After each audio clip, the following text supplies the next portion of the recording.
Okay, now we're getting ready to add our two main ingredients, which is our spring onion.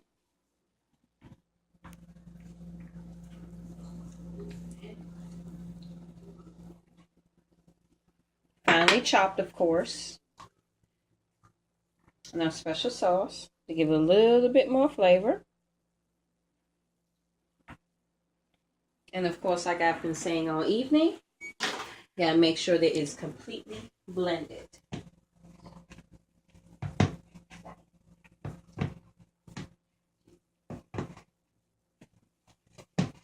Get all of the sauce, spring onion, all throughout your proteins, which is your meat, your pork sausage, and your ground beef, whatever two proteins that you're choosing to use. Make sure that it's completely well blended. Because after it's completely well blended, then we'll be ready for the fun part. And that is where the magic happens. That's when we get on the ball with putting together our exclusive burger. Now we will be right back. And when I come back, I will show you how to get your pans ready and get ready to form up your perfect burger patty. Okay. Now that we have our meat well blended, all of our spices, spring onion, our two proteins are well packed together, the next step that we're going to do is we're going to form our patty. Now, while we're forming our patty, what you want to do is you want to get yourself a good sized skillet, and you want to make sure that you have just a cap full of oil to coat up the bottom of your pan.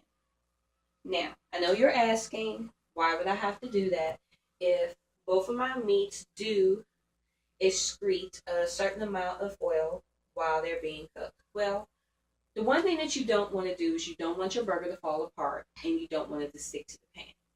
And to prevent those two things from happening, just a tad bit of oil. You can use a good vegetable oil or olive oil to put at the base coat of your pan to base it out. Move it around a little bit. Make sure that your pan is completely coated. And then you'll be ready to prepare your patties. Now, when preparing your patties, you want to make sure that you get a good amount, depending on how much of the patty that you want, how big or how small. I like to make sure that mine are a good size. Sometimes I may want a slider, sometimes I don't, but I won't be making a slider. I'm making a good sized patty. And what I want to do is I want to make sure everything is packed together, molded, patted back and forth. This is what you call the creative way of doing it. You get really hands-on and get down and dirty with the meat. Or if you're fortunate enough to have a hamburger press, just press it out. But I think this is the more cool and fun way. That you really get to work with your meat. You place it right in the skillet.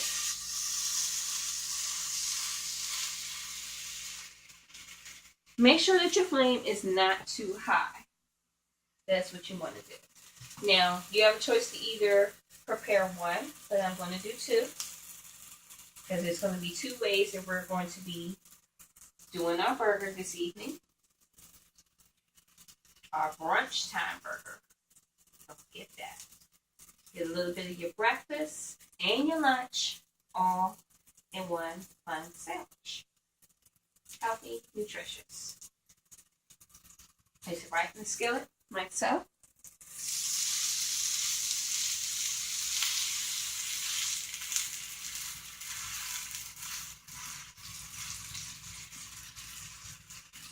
And for me, got to prevent cross-contamination. Get rid of your gloves. Throw them away. Let's wash our hands. And let's move on to the second part of the preparation of our burger, which is getting the awesome bun together and get it ready for presentation and for eating. So when we come back, we're going to show you how we're going to prepare your bun and show you how to cook your burger evenly. So one side won't be more well done than the other. So stay tuned. Okay. Bye-bye. Now, the one thing that you want to do is you want to make sure that your meat is actually cooking as evenly as possible. Now, I've given our burgers one flip already. And as you can see, the meat is starting to brown. Now, the reason why you want to cook your meat evenly is because you don't want the outside to be brown, but the inside to be gooey because it's still technically raw. So, in my opinion, to keep that from happening is I always cover it. That way, the heat waves work just like sound waves, bounce off of each other. The heat that is rising up from the meat is bouncing off of the top, bouncing back down onto the meat while still cooking from underneath. Now, that does not mean that you do not have to continuously keep flipping, because you definitely have to continuously keep flipping if you want to cook properly and evenly. Our next step is that we're going to be working with our roll, which is not the hardest part, but if you do want to get it right, it's the most important thing. Now, you can use a traditional hamburger roll or brioche or any other type of roll that you want, but I decided today we're going to be using a honey wheat Kaiser roll. Still staying healthy. Wheat bread is always the best. And what I did is that I cut it open so it can have two good sides. But what I did to the top is I cut out some of the excess bread. Sometimes that excess bread is a little bit too much and you have more bread than meat, and you really don't want that to happen. So I cut it out, and it also leaves enough good room for extra toppings. So you have two ways that you can go about doing this. You can go about just leaving your roll as is, or you can toast it. Today, what we're going to do is, instead of toasting it, we're going to leave it as is. And we're going to set this to the side right now. Keeping with making sure that our meat is cooking evenly. We give it another flip.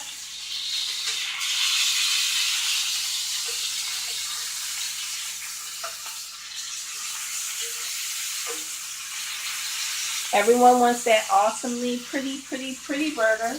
It doesn't break apart. But if it does break apart a little bit, it's okay. The most important part is that you want to make sure that your meat is cooked evenly and all the way through. I'm going to put the top back on that.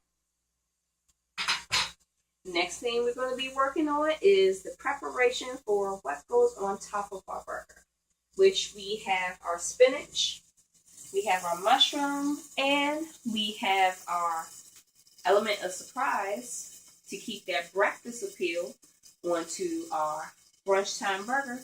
Is we're going to have the preparation of the egg.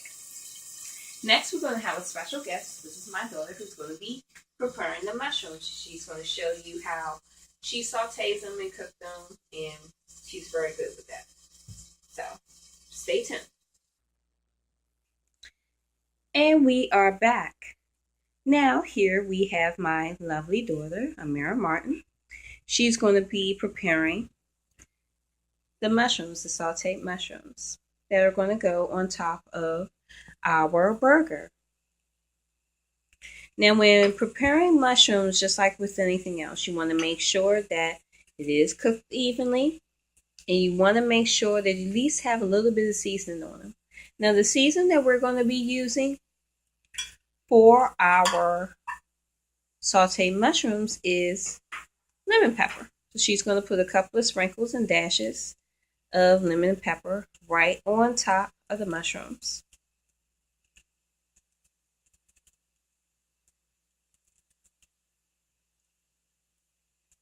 There you go.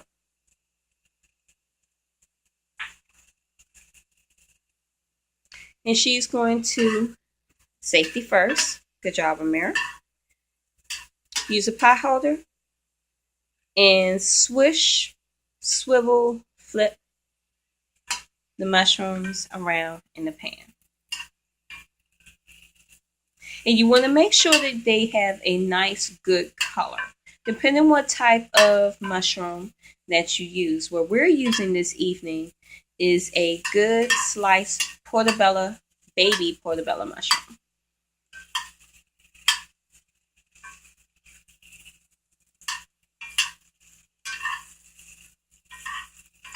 Now, the beauty of cooking is that you can learn to cook at any age.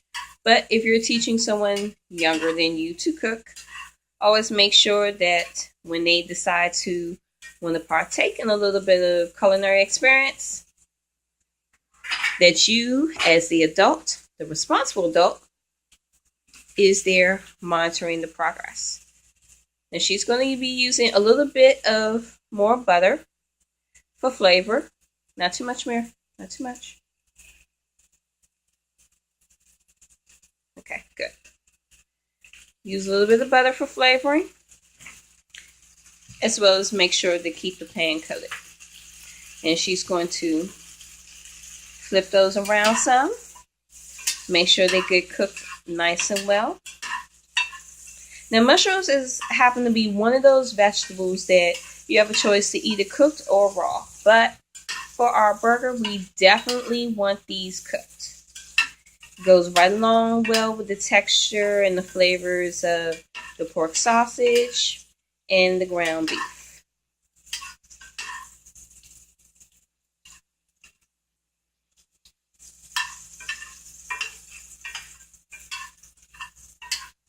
Now, while these are cooking, while she's getting that done, I'm going to come over here and I'm going to show you through the magic of television. We made sure that our burgers here, they cooked out very nicely. They're not burned. They're good and they're even and they're a decent size. Not too much meat. And we have our roll here already. So the meat in the roll looks like it is perfectly balanced. You definitely don't want, well, I don't usually like for the meat to overpower the bread, and then you don't want the bread to really overpower the meat.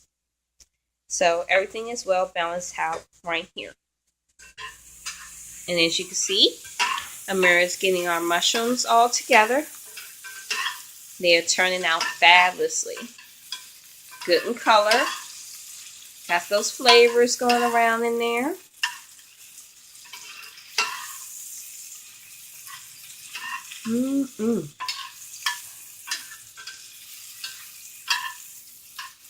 Now, besides the portobello mushroom, you can use a shiitake, or you could just use your basic regular mushroom.